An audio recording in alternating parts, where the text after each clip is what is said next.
मतलब एक बात तो तय है कि इस देश की सरकारें एक एग्जाम भी ढंग से नहीं करा सकती।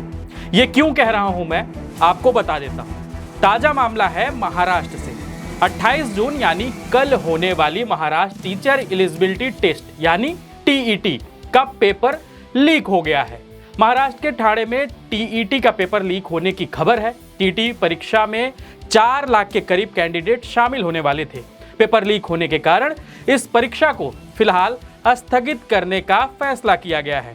शिक्षा विभाग परीक्षा की ओर से पेपर को स्थगित करने का ऐलान भी किया है। वहीं एग्जाम की नई तारीख की घोषणा भी जल्द कर दी जाएगी।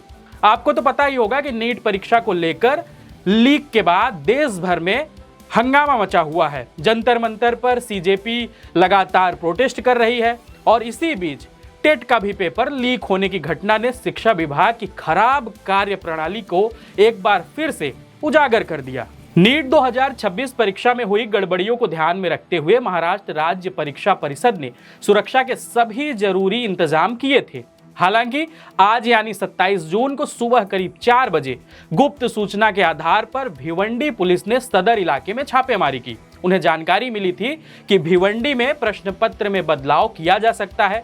परीक्षा परिषद के अधिकारियों की मौजूदगी में पेपर लीक की पड़ताल की गई। संदिग्धों के पास मिले प्रश्न पत्र टेट पेपर से हूबहू मैच हुए थे। इस मामले में भिवंडी पुलिस स्टेशन में केस दर्ज कर आगे की जांच शुरू कर दी गई है। आपको बता दें पूरे राज्य में करीब 4,28,000 उम्मीदवार यह परीक्षा देने वाले थे। राज्य भर में 1428 केंद्रों पर कल परीक्षा होने वाली थी। पेपर लीक होने की वजह से इन लाखों भावी शिक्षकों के भविष्य बीच में ही लटक गया। बता दें कि इससे पहले साल 2025 में भी पेपर लीक हुआ था। साल 2025 में कोल्हापुर में टीटी का पेपर लीक होने की घटना सामने आई थी। हालांकि विश्वसनीय सूत्रों ने महाराष्ट्र राज्य परीक्षा परिषद की ओर से आयोजित होने वाली टीचर एलिजिबिलिटी टेस्ट यानी टेट परीक्षा के पेपर के साथ छेड़छाड़ की पुष्टि हुई है।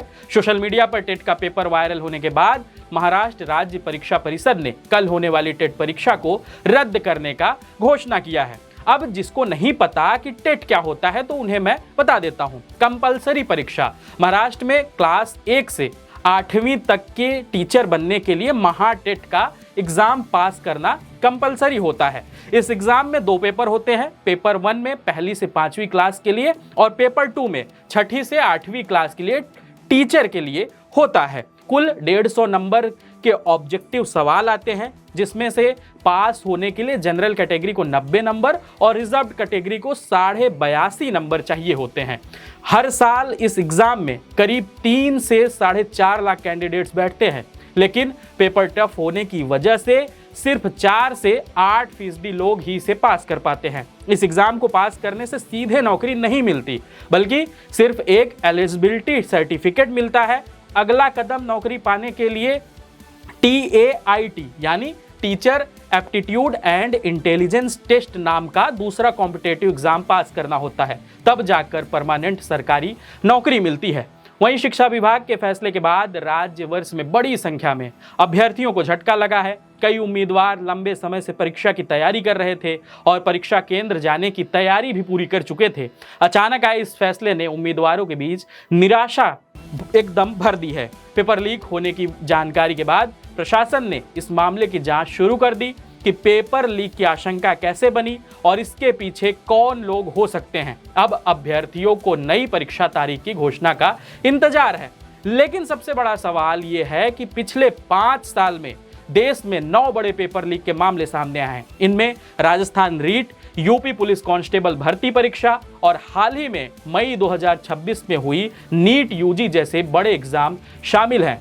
आपको पता होगा कि जंतर मंतर में कई अभ्यर्थी जो हैं वो लगातार इस धरने पर बैठे हुए हैं। जो नीट से प्रताड़ित लोग हैं वो बैठे हुए हैं। सीजेपी एक प्रोटेस्ट शुरू की जिसका कॉकरोच जनता पार्टी नाम दिया। उसके फाउंडर अभिजीत दिपके लगातार वहां पर प्रोटेस्ट कर रहे हैं। और ये सब सिलसिला जब चल ही रहा था तो एक और पेपर लीक हो जाता है। मतलब कह लें कि इस देश की जो परीक्षा व्यवस्था है, जो परीक्षा प्रणाली है, इस देश की जो सरकारें इसको देखती हैं, वो इन सारे एग्जाम को कराने में विफल साबित होती हैं। बहरहाल इस खबर पर आप क्या सोचते हैं, हमें कमेंट बॉक्स में अपनी राय जरूर बताइएगा और इस मामले पर जो भी अपडेट होगी आगे हम वो आप तक पहुंचाते रहेंगे।